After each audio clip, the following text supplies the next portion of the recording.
Elijah here from Townfolio to talk to you about how to use Townfolio to get the best information data about a particular city as quick as possible. So first we're going to go through and just search up the community that we're interested in. So for example, we're going to go through Kansas City, Missouri over here.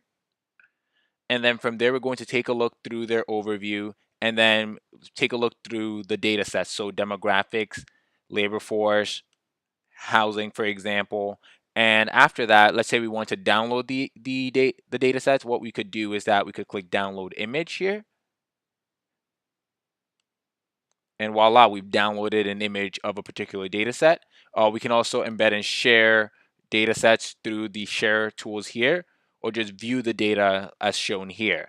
In addition, what you can also do, and one of the best tools about Townfolio, is that you can actually export a complete PDF community profile for Kansas City and use that to communicate with either investors that you're trying to attract, or communicate with different partners or different fellow employees or fellow coworkers that are about to make an investment decision into Kansas City. And then from there, you can just get this.